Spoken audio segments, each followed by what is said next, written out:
Bapa yang baik, kami bersyukur Tuhan, karena Tuhan masih memberikan kami kesempatan untuk berkumpul di ruang Maha Kudus dan mendengarkan sabda-Mu Tuhan. Berikanlah kami pendengaran yang baik, serta pikiran yang baik dan hati yang baik, sehingga setiap firman yang kami dengar, kami dapat menerima dengan pikiran yang berasal daripada Tuhan, sehingga firman Tuhan ini Tuhan dapat kami lakukan dengan hati yang berasal daripada Tuhan. Kuduskan dan sucikanlah hamba-Mu Tuhan yang berdosa yang hina ini Tuhan, untuk menyampaikan kebenaran firman Tuhan. Tuhan Yesus menolong kami semua, sehingga kami dapat mengerti ketika kami mendengarkan firman Tuhan. Berbicaralah bagi kami Tuhan, kami siap mendengarkan firman-Mu. Terpujilah nama Yesus, haleluya, amin. Silakan duduk Bapak Ibu.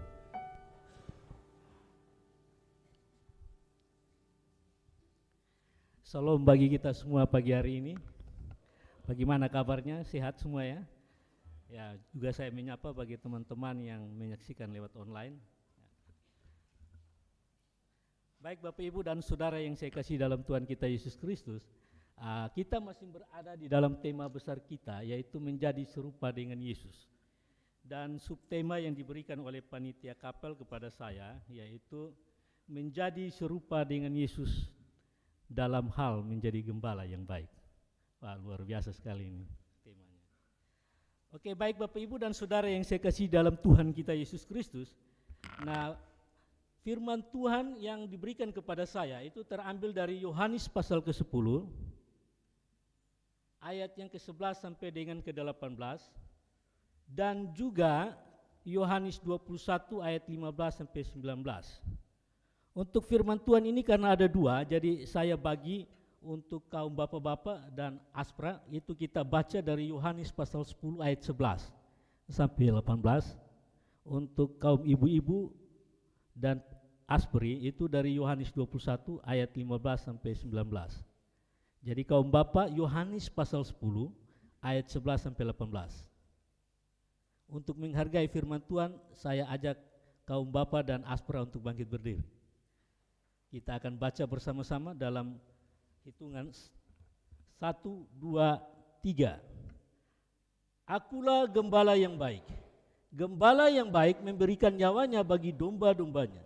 Sedangkan seorang upahan yang bukan gembala, yang bukan pemilik domba-domba itu sendiri, ketika melihat serigala datang, meninggalkan domba-domba itu lalu lari, sehingga serigala itu menerkam dan menceraikan domba-domba itu. Ia lari karena ia seorang upahan dan tidak memperhatikan domba-domba itu. Akulah gembala yang baik, akulah yang mengenal domba-dombaku dan domba-dombaku mengenal aku. Sama seperti Bapa mengenal aku dan aku mengenal Bapa. Aku memberikan nyawaku bagi domba-dombaku. Ada lagi padaku domba-domba lain yang bukan dari kandang ini. Domba-domba itu harus kutuntun juga. Mereka akan mendengarkan suaraku dan mereka akan menjadi satu kawanan dengan satu gembala. Bapa mengasihi aku oleh karena aku memberikan nyawaku untuk menerima kembali. Tidak seorang pun yang mengembalikan daripadaku, melainkan aku memberikan menurut kehendakku sendiri. Aku berkuasa memberikan dan berkuasa mengambil kembali. Inilah tugas yang kuterima dari Bapakku. Silakan duduk kaum bapak dan Aspra. Aspri bisa bangkit berdiri, kita akan baca dari Yohanes pasal 21. Oke, silakan dua. Terima kasih semua ya sudah baca firman Tuhannya dengan baik. Bapak Ibu dan Saudara yang saya kasih di dalam Tuhan kita Yesus Kristus, bahwa tema yang diberikan kepada saya menjadi serupa dengan Yesus dalam hal menjadi gembala yang baik. Nah, Bapak Ibu dan Saudara, ketika kita mendengarkan kata mengembalakan, ini berasal dari kata dasar gembala ya, yang berasal dari kata gembala, yaitu yang dijelaskan sebagai penjaga atau pemelihara makhluk. Ya. Tetapi kalau kita lihat secara harafiah, bahwa gembala ini memiliki arti penjaga atau pemelihara ternak. Nah, kalau kita lihat secara rohani, berarti penjaga orang-orang percaya, penjaga orang-orang yang percaya kepada Kristus. Nah, kalau kita lihat lagi dalam bahasa Yunaninya, itu disebut dengan kata poimen, ya, yang mempunyai tugas memberi makan.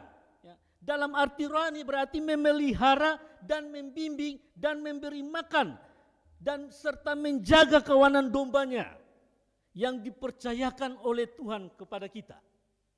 Bapak, Ibu, dan Saudara yang saya kasih dalam Tuhan kita Yesus Kristus, dalam Injil Yohanes pasal 10 ini, dari ayat 1 sampai 18, berbicara tentang gembala yang baik.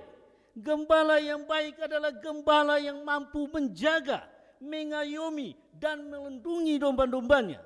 Dan semuanya itu harus sejalan dengan apa yang dikatakan, yang diharapkan oleh Yesus.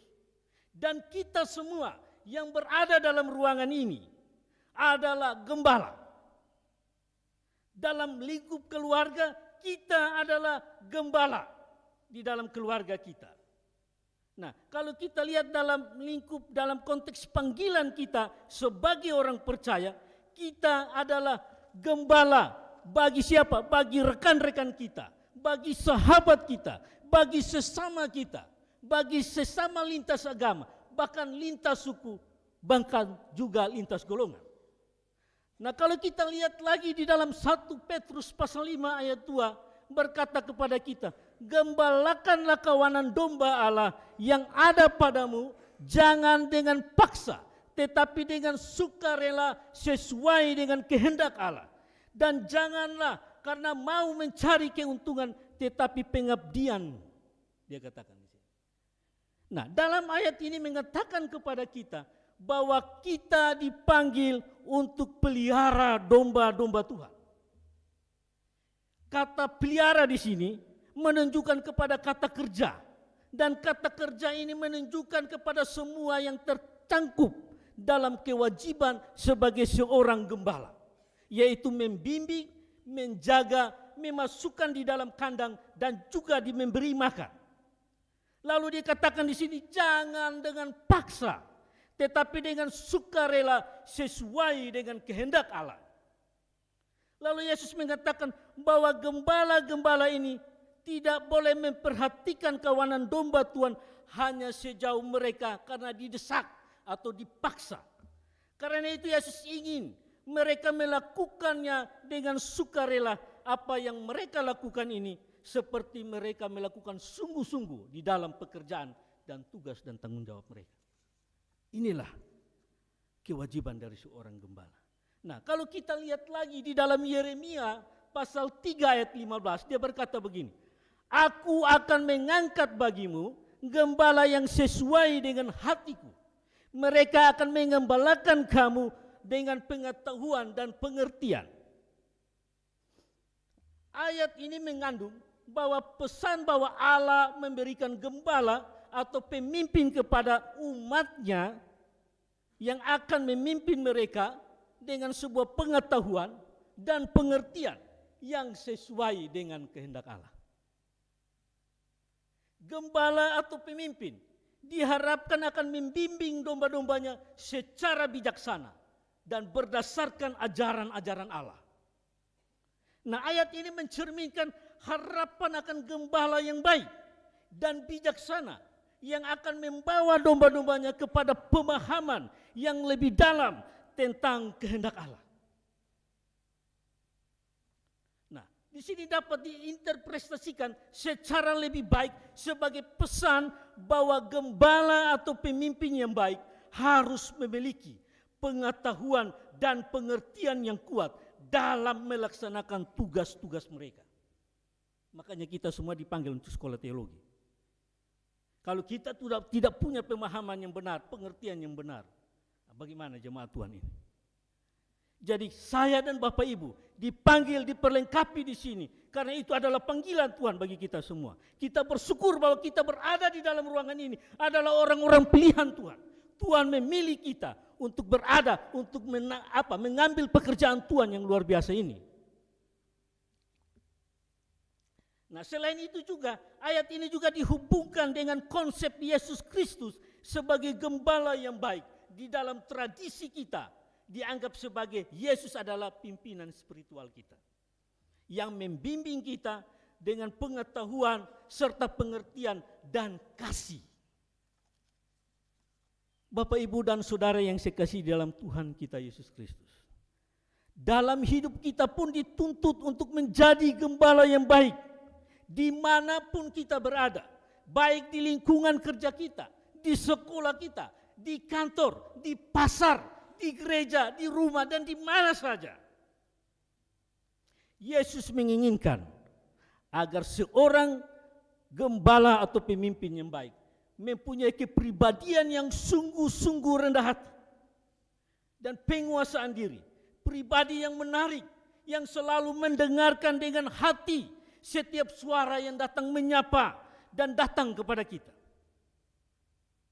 Dalam Yohanes pasal 10 ayat 11 dia berkata, "Akulah gembala yang baik yang memberikan nyawa bagi domba-dombanya."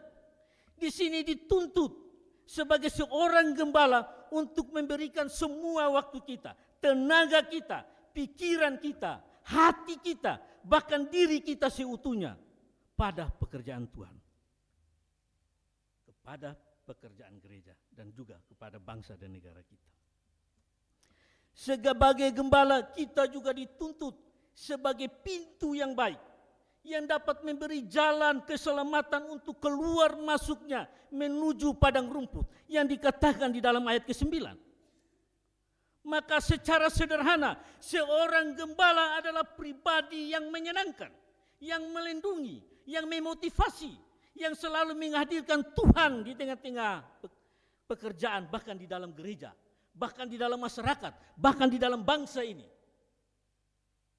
Sebagai gembala kita dipercayakan oleh Tuhan untuk menjadi koneksi, untuk menjadi penghubung, untuk menjadi pintu bagi gereja dan bangsa ini, untuk membangun dunia yang damai dan sejuk. Bapak, Ibu, dan Saudara yang saya kasih dalam Tuhan kita Yesus Kristus. Yesus berkata, "Sesungguhnya siapa yang masuk dalam kandang domba dengan tidak melalui pintu, tetapi dengan memanjat tembok, ia adalah seorang pencuri dan seorang perampok," yang dikatakan dalam ayat yang pertama. Perkataan Yesus ini sungguh mengingatkan dan menyadarkan kita dengan tegas sebagai seorang gembala atau pemimpin atau orang yang beriman harus menjadi contoh dan teladan yang baik serta yang benar untuk menuntun, mengarahkan bagi kita semua ke jalan yang benar. Maka sebagai seorang gembala atau pemimpin yang baik, yang telah dipanggil, yang telah diangkat oleh Allah, tetapi lebih dari itu, kita siap diutus menjadi gembala yang baik di tengah gereja, masyarakat, dan bangsa kita ini. Untuk apa? Untuk menerangi dan menyelamatkan dan membawa domba-domba pada jalan keselamatan. Bapak, Ibu, dan Saudara yang saya kasihi di dalam Tuhan kita Yesus Kristus, ada sebuah pertanyaan reflektif untuk kita refleksikan dalam hidup kita. Bagaimana menjadi gembala yang baik? Di dalam Yohanes pasal 10 ayat 15 dia berkata, "Sama seperti Bapa mengenal aku dan aku mengenal Bapa, aku memberikan nyawaku demi domba-dombaku." Artinya bahwa Yesus mengasihi domba-dombanya sehingga ia mau memberikan nyawanya bagi domba-dombanya. Di dalam ayat ini Yesus menggunakan gambaran tentang seorang gembala dan kawanan domba untuk menggambarkan hubungannya dengan pengikutnya. Domba-domba dalam gambaran ini adalah umat orang-orang percaya. Yesus mengatakan dia memberikan nyawanya untuk domba-dombanya, yang berarti dia bersedia untuk mengorbankan dirinya sendiri, bahkan sampai mati di atas kayu salib demi keselamatan kita semua. Jadi dalam konteks ayat ini Yesus ingin menunjukkan betapa besar kasihnya kepada umatnya. Dia siap mengorbankan dirinya sepenuhnya demi melindungi, membimbing, dan menyelamatkan kita. Ayat ini mengandung tentang pengorbanan yang besar dalam rangka memberikan keselamatan bagi umatnya. Tetapi jika kita bandingkan di dalam 1 Korintus pasal 13 ayat 1 sampai 9 dia berkata gini, "Sekalipun kita dapat berkata-kata dengan semua bahasa manusia dan bahasa malaikat, tetapi tidak mempunyai kasih, kita sama seperti gong yang berkumandang dan canang yang gemerincing. Artinya, untuk menjadi gembala yang baik, seorang harus memiliki kasih.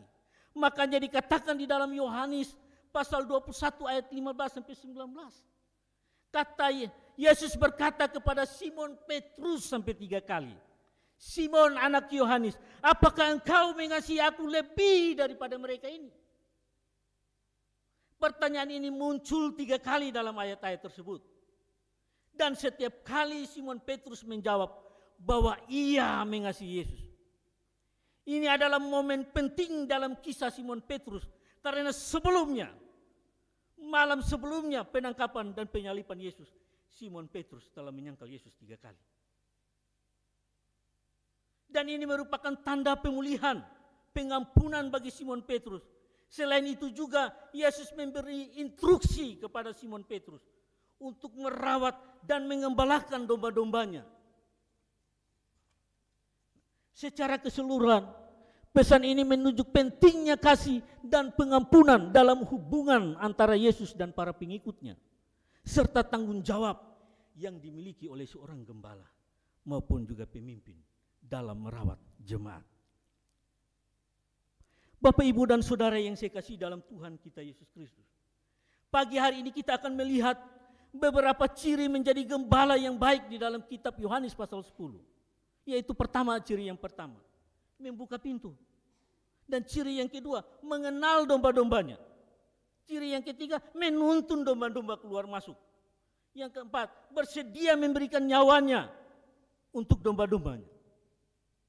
Nah, dengan demikian menjadi gembala yang baik menurut Yohanes pasal 10 adalah memiliki hubungan yang dekat dengan umatnya untuk memahami kebutuhan mereka, untuk melindungi mereka, untuk memimpin mereka dengan cinta dan pengorbanan. Itu adalah gambaran Yesus tentang perannya sebagai seorang gembala yang baik bagi umatnya. Jadi menjadi seorang gembala yang baik seperti yang diajarkan oleh Yesus di dalam kitab Yohanes ini melibatkan beberapa prinsip penting yang dapat kita terapkan di dalam kehidupan kita agar kita bisa menjadi serupa dengan Kristus dalam hal gembala yang baik. Nah, beberapa langkah yang dapat membantu kita untuk menjadi seorang gembala yang baik, yang serupa dengan Kristus. Yang pertama, mengenal kawanan domba-dombanya. Yesus mengatakan bahwa gembala yang baik mengenal kawanan-kawanannya. Ini berarti kita perlu mengenal orang-orang yang kita layani dengan baik. Cobalah untuk memahami kebutuhan dan keinginan mereka, bahkan perasaan mereka. Itu gembala yang mengenal domba-domba. Yang kedua, memberikan makanan yang sehat. Yesus juga menyebut bahwa gembala yang baik memberikan makanan yang baik dan yang sehat bagi domba-dombanya. Artinya apa? Dapat memberikan sebuah pengejaran, membuat pengertian, dorongan dan dukungan yang membangun untuk menuntun dalam pertumbuhan jemaat. Yang ketiga, mengorbankan diri.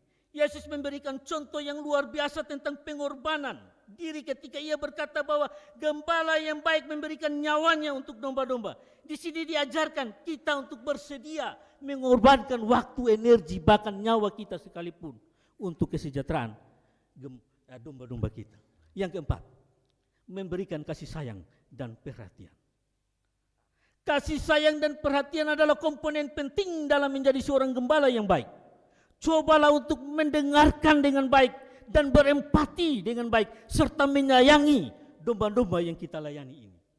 Dan yang kelima adalah doa dengan hubungan dengan Tuhan. Ini sangat penting sekali. Yesus selalu memiliki hubungan yang kuat dengan Bapanya melalui doa dan memelihara hubungan spiritual yang kuat dengan Tuhan, yang dapat memberikan kita kebijaksanaan, kekuatan, petunjuk dalam menggembalakan domba-domba ini. Karena domba-domba ini juga ada yang miring-miring di dalam. Jadi kita harus banyak berdoa bagi mereka. Yang Aspra belajar untuk menggembalakan kakak-kakak kamar, belajar untuk menggembalakan adik-adikmu di dalam kamar. Jangan membiarkan mereka, membimbing mereka, mengayomi mereka. Ada yang sakit beri obat. Itu sederhana. Tuhan percayakan saudara untuk menggembalakan 2-3 orang dalam kamar dulu. Setelah sudah setia, maka Tuhan akan memberikan domba-domba yang banyak. Ada amin? Belajar setia untuk menggembalakan domba-domba. Bapak, Ibu, dan saudara yang saya kasih dalam Tuhan kita, menjadi seorang gembala yang baik seperti yang diajarkan oleh Yesus di dalam Yohanes pasal 10 adalah tugas yang penuh tanggung jawab dan berat. Kita memerlukan komitmen yang kuat untuk melayani dan mencintai domba-domba kita. Kesimpulan bagi kita pagi hari ini. Yang pertama, gembala yang baik harus memiliki tutur kata dan perbuatan serta sikap yang baik. Kesimpulan yang kedua, gembala yang baik harus memiliki mata yang mampu melihat kebaikan orang secara objektif, bukan mata yang melihat secara subjektif.